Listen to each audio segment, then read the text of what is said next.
नमस्कार, स्वागत है आपका जनसत्ता में। मैं हूं विभावरी दीक्षित, लेकर आई हूं आपके लिए बिजनेस वर्ल्ड की ताजा खबरें।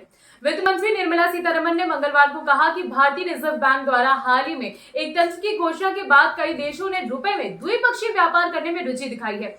वित्त मंत्री ने हीरो माइंड शिखर सम्मेलन में संबोधित करते हुए कहा कि सरकार द्वारा किए गए दूसरे उपायों के साथ पूर्ण पूंजी खाता परिवर्तनीय की दिशा में उठाया गया एक कदम है।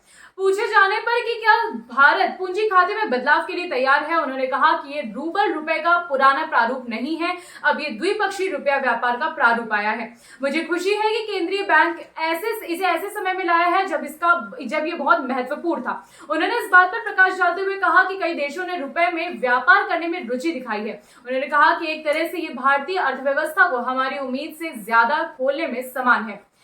सीतारमण ने यह भी कहा कि कोविड-19 महामारी के बाद भारत काफी ज्यादा संख्या में कुछ अलग हटकर समाधान लेकर आ रहा है। जिस तरह से हम आगे बढ़कर अन्य देशों से बात कर रहे हैं, वैसे ही हम सीमा पार लेन देन को सक्षम करने के लिए देशों के बीच अपने डिजिटल मंच को इंटरऑपरेबल बनाने के लिए भी इच्छुक हैं।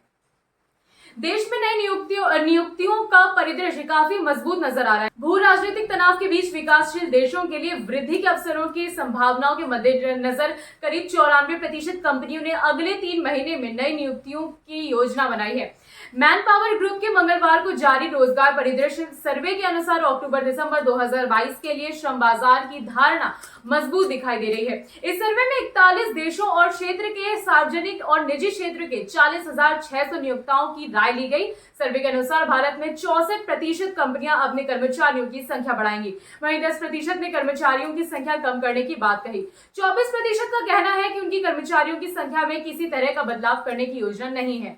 इसी तरह मौसमी रूप से समायोजित शुद्ध रोजगार परिदृश्य 94% बैठता है। नियुक्तियों की संख्या के मामले में ब्राजील के बाद भारत दूसरे स्थान पर है। ब्राजील में 56% नियोक्ताओं ने नई नियुक्तियों की बात कही है। सर्वे में कहा गया है कि पिछले साल की समान अवधि से तुलना की जाए तो नियुक्तियों की धारणा में 10% अंक का सुधार हुआ है। गूगल पिक्सल 6 स्मार्टफोन को भारत में जुलाई 2022 में लॉन्च किया गया था। पिक्सल 6 सीरीज के इस लेटेस्ट फोन की बिक्री पिछले महीने अगस्त 2022 में देश में शुरू हुई थी। हैंडसेट को 43,999 रुपए में उपलब्ध कराया गया था। अब आने वाली Flipkart big billion days cell में गूगल के इस स्मार्टफोन को छूट के साथ उपलब्ध कराया जाएगा। गौर करने वाली बात यह है कि अभी तक फ्लिपकार्ट ने सेल की तारीख की जानकारी नहीं दी है, लेकिन ई कॉमर्स दिग्गज ने कुछ डिवाइस पर मिलने वाले ऑफर्स का खुलासा कर दिया है। ऐसा लगता है कि पिक्सल 6 स्मार्टफोन के सेल में 40,000 रुपए से कम दाम में उपलब्ध करवाया जाएगा। फोन पर दूसरे डिस्काउंट और ऑफर्स भी मिलेंगे।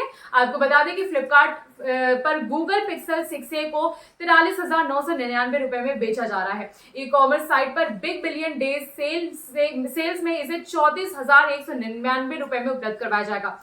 इसके अलावा फ्लिपकार्ट से फोन को wallet, gift card, debit card, credit card, net bank और यूपीआई बेस्ड पेमेंट के जरिए पेमेंट कर खरीदने पर 3,500 रुपए की छूट मिलेगी। अभी के लिए बस इतना ही। बाकी बिजनेस वर्ल्ड से जुड़ी हर अपडेट के लिए बने रहिए जनसत्ता के साथ। धन्यवाद।